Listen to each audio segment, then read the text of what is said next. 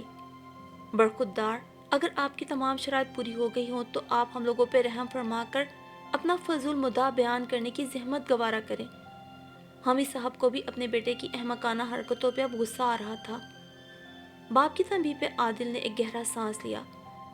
میں جانتا ہوں آپ سب میرے ہانیہ سے شادی نہ کرنے کے فیصلے کو لے کر نہ صرف پریشان ہیں بلکہ میری طرف سے از حد بدگمان ہیں، مگر آپ سب سے زیادہ پریشان اور بدگمان میں ہوں۔ ہانیہ نے بے چین ہو کر پہلو بدلا تو اس نے اپنا رخ ہانیہ کی جانب ہی کر لیا۔ ہانیہ، میں جانتا ہوں کہ سب کی طرح میری مسلسل اگنورنس پر تمہیں بھی پہلا خیال یہی آیا ہوگا کہ اب میں کسی اور کو پسند کرنے لگا ہوں، لیکن تم جانتی ہو تم غلط ہو۔ ہانیہ کے ساتھ نرمین بھی چونک گئی، کیونکہ حقیقتاً انہیں عادل کے اچانک انکار کی وجہ یہی لگ رہی تھی کہ وہ کہیں اور انٹرسٹڈ ہو گیا ہے۔ آپ ہی، مجھے ہانیہ آج بھی ویسے ہی پسند ہے جیسے پہلے روز تھی جب آپ نے اسے میرے لیے پسند کیا تھا۔ مجھے اس کی تصویر دکھائی تھی، مگر اب میں اس کے سنگ زندگی گزارنے کی تمنا نہیں رکھتا، اور اس کی وجہ میری ذات میں کوئی بدلاؤ نہیں بلکہ ہانیہ کا وہ چھپا ہوا باطن ہے جو میرے سامنے اب آیا ہے۔ ہانیہ کی شکل و صورت ضرور دل موہ لینے والی ہے، لیکن اس کا دل سیاہ ہے۔ اس کا سراپا جتنا دلکش ہے، سیرت اسی قدر مسک۔ میں کیا دنیا کا کوئی بھی مرد جو اپنی خوشگوار ازدواجی زندگی گزارنا چاہتا ہو، جانتے بوجھتے کبھی بھی ہانیہ جیسی لڑکی کو اپنی زندگی میں شامل نہیں کرنا چاہے گا، کیونکہ سب لوگ جنت کی تمنا کرتے ہیں، دوزخ کی آرزو نہیں۔ میرا مقصد قطعاً ہانیہ کی تذلیل یا توہین کرنا نہیں، بلکہ آپ لوگوں کو اس کی اصلیت دکھانا ہے جو اب میرے سامنے ظاہر ہو چکی ہے۔ آنٹی، انکل، ہانیہ کے خیالات اور سوچ جان کر مجھے بھی ایسا ہی دھچکا لگا جیسا آپ لوگوں کو میرے انکار پر۔ عادل، تمہاری تمہید کافی لمبی ہو گئی ہے، اب تم انکار کی سیدھی وجہ بتاؤ بس۔ رفت بیگم نے نمناک نظروں سے اپنے بیٹے کو دیکھا اور آمنہ بیگم کی آنسوں سے لبریز آنکھیں انہیں واقعی ملال میں مبتلا کر رہی تھیں۔ جی امی، بہتر، میں نے یہ تمہید اپنا بیان اور موقف واضح کرنے کے لیے باندھی تھی۔ فریدہ آنی، ہانیہ شکی فطرت کی مالک ہے۔ ہم جب بھی بات کرتے ہیں یہ ہمیشہ میرا حال احوال دریافت کرنے سے پہلے یہ پوچھتی ہے کہ آپ کہاں ہیں، کیا کر رہے ہیں، آپ کے پاس کون کون ہے، آفس میں کون کون ہے، آپ کہاں بیٹھے ہوئے ہیں، اس وقت تک امی کے پاس کیوں بیٹھے ہیں، بھائی آپ اپنے کمرے میں کیوں نہیں۔ دراصل ہانیہ مجھے سب سے کاٹ کر صرف اپنی ذات تک محدود کرنا چاہتی تھی، جیسا کہ ایک پروانہ شمع کے گرد گھومتا ہے۔ وہ میری ذات پر اپنا مکمل تسلط قائم کرنا چاہتی ہے۔ اس کی ہر بات میں سے شروع ہو کے میں پہ ختم ہو جاتی ہے۔ مجھے یہ پسند ہے، یہ ناپسند ہے، میری یہ خواہش ہے، میری یہ تمنا ہے، میرے خواب ایسے ہیں، میری آرزویں ویسی ہیں۔ اس نے کبھی یہ جاننے کی کوشش ہی نہیں کی کہ میں کیا چاہتا ہوں، میرے کیا جذبات ہیں، میں اس سے کیا توقعات رکھتا ہوں۔ اسے میرے ممی پاپا کی بھی فکر نہیں، اور صرف اسی حد تک فکر ہے کہ شادی کے بعد کہیں وہ ہمارے معاملات میں مداخلت تو نہیں کریں گے۔ میں ممی پاپا کے پاس بیٹھا ہوں تو اس کو برا لگتا ہے،